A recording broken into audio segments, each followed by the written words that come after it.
ಚಂಪಾ ಸೃಷ್ಟಿ, ಇದರ ಬಗ್ಗೆ ಸಣ್ಣ ಮಾಹಿತಿ. ಮಾರ್ಗಶಿರ ಮಾಸದ ಶುದ್ಧ ಸೃಷ್ಟಿಯೇ ಸುಬ್ರಹ್ಮಣ್ಯ ಸೃಷ್ಟಿ. ಕರಾವಳಿಗರಿಗೆ ಇದೊಂದು ವಿಶೇಷ ಹಬ್ಬವೂ ಹೌದು.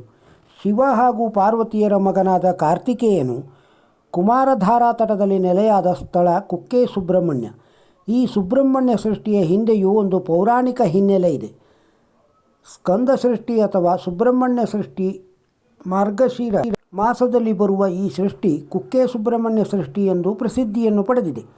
ಶುಕ್ಲ ಪಕ್ಷದ 6ನೇ ದಿನ ಆಚರಿಸಲ್ಪಡುವ ಸೃಷ್ಟಿ ಹಿಂದೂಗಳ ಪ್ರಮುಖ ಹಬ್ಬ. ತುಳುನಾಡಿಗೆ ಇದು ಪ್ರಮುಖ ಹಬ್ಬವೂ ಹೌದು. ಕಾರ್ತಿಕೇಯ, ಮುರಗನ್, ಸ್ಕಂದ, ವೇಲನ್, ಕುಮಾರನ್ ಹೀಗೆ ನಾನಾ ಹೆಸರುಗಳಿಂದ ಕರೆಯಲ್ಪಡುವ ಸುಬ್ರಹ್ಮಣ್ಯ ಶಿವ ಹಾಗೂ ಪಾರ್ವತಿಯರ ಪುತ್ರ.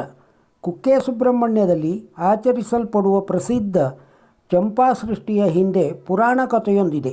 ಆ ಕಥೆಯ ಹಿನ್ನೆಲೆ ಇಲ್ಲಿದೆ ನೋಡಿ. ಋಷಿ ಕಶ್ಯಪ ಮಹಾಮುನಿಗೆ 13 ಜನ ಪತ್ನಿಯರು. ಇವರೆಲ್ಲ ದಕ್ಷನ ಮಕ್ಕಳು, ಅಂದರೆ ಅಕ್ಕ ತಂಗಿಯರು. ಅದರಲ್ಲಿ ಕದ್ರು ಮತ್ತು ವಿನೂತಾ ಕೂಡ ಇಬ್ಬರು. ಒಂದು ದಿನ ಕದ್ರು ತನ್ನ ಸಹೋದರಿ ವಿನುತಾಳೊಂದಿಗೆ ಮೋಸದ ಪಂಥ ಕಟ್ಟಿ ತನ್ನ ಚರಣದಾಸೆಯನ್ನಾಗಿ ಮಾಡಿಕೊಳ್ಳುತ್ತಾಳೆ. ಇದಕ್ಕೆ ತನ್ನ ಮಕ್ಕಳಾದ ಸರ್ಪಗಳ ಸಹಾಯವನ್ನು ಪಡೆಯುತ್ತಾಳೆ.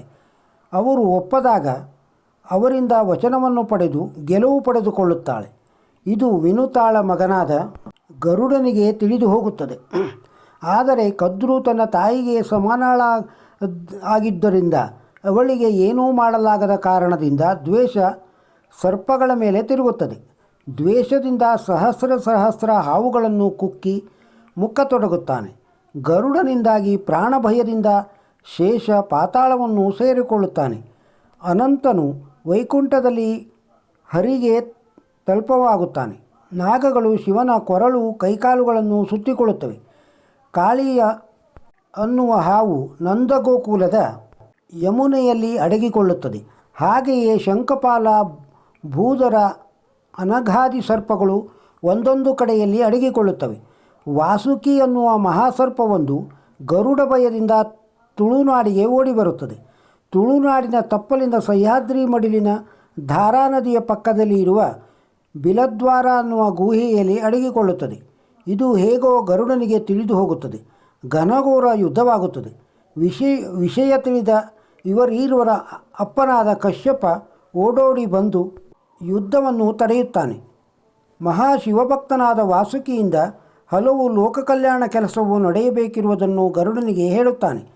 ಗರುಡ ತನ್ನ ಹಸಿವನ್ನು ಇಂಗಿಸುವಂತೆ ಕೇಳಿಕೊಂಡಾಗ ಮನಿಲಾ ದ್ವೀಪದಲ್ಲಿ ದುಷ್ಟ ಬೇಡರು ಮತ್ತು ಹಾವುಗಳನ್ನು ತಿಂದು ಹಸಿವನ್ನು ಇಂಗಿಸಿಕೊಳ್ಳುವಂತೆ ಹೇಳುತ್ತಾನೆ. ವಾಸುಕಿಯು ತನ್ನ ಪ್ರಾಣಭಯವನ್ನು ಹೋಗಲಾಡಿಸಲು ಅಪ್ಪನನ್ನು ಮೊರೆ ಇಡುತ್ತಾನೆ. ಅಪ್ಪ ಶಿವನನ್ನು ಕುರಿತು ತಪಸ್ಸನ್ನು ಆಚರಿಸಲು ಹೇಳುತ್ತಾನೆ. ವಾಸುಕಿಯು ತಪಸ್ಸಿನ ಮೂಲಕ ಶಿವನನ್ನು ಒಲಿಸಿಕೊಂಡು ತನ್ನ ಪ್ರಾಣಭಯವನ್ನು ಹೋಗಲಾಡಿಸಲು ಹೇಳುತ್ತಾನೆ. ಅದಕ್ಕೆ ಶಿವನು, ವಾಸುಕಿ ಚಿಂತಿಸಬೇಡ, ಮುಂದಿನ ಕಲ್ಪದಲ್ಲಿ ಸರ್ಪಕುಲದ ರಕ್ಷಣೆಗಾಗಿ ಸುಬ್ರಹ್ಮಣ್ಯ ಸ್ವಾಮಿಯು ತನ್ನ ಮಗನಾಗಿ ಜನಿಸುತ್ತಾನೆ. ಆ ದಿನವು ಬೇಗ ಸನ್ನಿಹಿತವಾಗುವಂತೆ ಇಲ್ಲೇ ಇದ್ದುಕೊಂಡು ತಪಸ್ಸನ್ನು ಆಚರಿಸು ಎಂದು ಹೇಳುತ್ತಾನೆ. ಹೀಗೆ ಹಲವು ವರ್ಷಗಳು ಕಳೆಯಲು ಸುಬ್ರಹ್ಮಣ್ಯ ಸ್ವಾಮಿಯು ತಾರಕಾಸುರನನ್ನು ಕೊಂದು ತನ್ನ ರಕ್ತಸಿಕ್ತ ಆಯುಧವನ್ನು ಧಾರಾ ನದಿಗೆ ಬಂದು ತೊಳೆಯುತ್ತಾನೆ. ಅಂದಿನಿಂದ ಆ ನದಿಯು ಕುಮಾರಧಾರಾ ಅನ್ನುವ ಹೊಸ ನಾಮಧೇಯದಿಂದ ಕರೆಯಲ್ಪಡುತ್ತದೆ. ಇಂದ್ರ ತನ್ನ ಮಗಳಾದ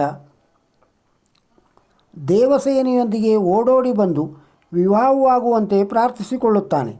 ಷಣ್ಮುಖನ ಒಪ್ಪಿಗೆಯನ್ನು ಪಡೆದು ಸಕಲ ದೇವತೆಗಳ ಮುಂದೆ ಕುಮಾರಧಾರಾ ತಟದಲ್ಲಿ ಚಂಪಾ ಸೃಷ್ಟಿಯ ದಿನದ ಸುಗಳಿಗೆಯಲ್ಲಿ ಮದುವೆ ನಡೆಯುತ್ತದೆ. ಮುಂದೆ ವಾಸುಕಿಯು ಇಚ್ಛೆಯಂತೆ ತನ್ನ ಪತ್ನಿಯಾದ ದೇವಸೇನೆ ಮತ್ತು ವಾಸುಕಿಯ ಜೊತೆಯಲ್ಲಿ ಕುಕ್ಕೆಯಲ್ಲಿ ನೆಲೆಸಲು ಸುಬ್ರಹ್ಮಣ್ಯನು ಇಚ್ಛಿಸಿದಾಗ ವಿಶ್ವಕರ್ಮನು ಮೂರ್ತಿಯನ್ನು ಮಾಡಿಕೊಡುತ್ತಾನೆ. ಬ್ರಹ್ಮ ಅದನ್ನು ಎಲ್ಲ ದೇವರ ಸಮ್ಮುಖದಲ್ಲಿ ಪ್ರತಿಷ್ಠಾಪಿಸುತ್ತಾನೆ. ಸುಬ್ರಹ್ಮಣ್ಯ ದೇವರನ್ನು ಧರೆಗೆ ಇಳಿಸಿದ ವಾಸುಕಿಯನ್ನು ತುಳುನಾಡಿನ ಮನೆಗಳಲ್ಲಿ ನಾಗಬ್ರಹ್ಮ ಅನ್ನುವ ನಾಮಧೇಯದಿಂದ ಪೂಜಿಸಲಿ ಎಂದು ಸಕಲ ದೇವತೆಗಳು ವಾಸುಕಿಯನ್ನು ಹರಸುತ್ತಾರೆ. ಹಾಗಾಗಿ ಸುಬ್ರಹ್ಮಣ್ಯ ನೆಲೆಸಲು ಕಾರಣನಾದ ಗರುಡ ಬರದೆ ಕೆಲವು ಕಡೆ ಚಂಪಾ ಸೃಷ್ಟಿಯ ರಥವನ್ನು ಎಳೆಯುವ ಕ್ರಮ ಇಲ್ಲ. ಇದೊಂದು ಸಂಪ್ರದಾಯವಾಗಿ ಹಬ್ಬವಾಗಿ ಇಂದಿಗೂ ವೈಭವದಿಂದ ಆಚರಿಸಲ್ಪಡುತ್ತದೆ. ಚಂಪಾ ಸೃಷ್ಟಿ ಇದರ ಮಹತ್ವವನ್ನು ಕೇಳಿದಿರಿ ಎಂದು ತಿಳಿಯುತ್ತೇನೆ.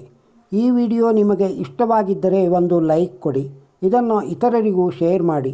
ನಮ್ಮ ಚಾನಲ್ಗೆ ಸಬ್ಸ್ಕ್ರೈಬ್ ಆಗದೇ ಇದ್ದರೆ ಸಬ್ಸ್ಕ್ರೈಬ್ ಆಗಿ. ನಮಸ್ಕಾರ.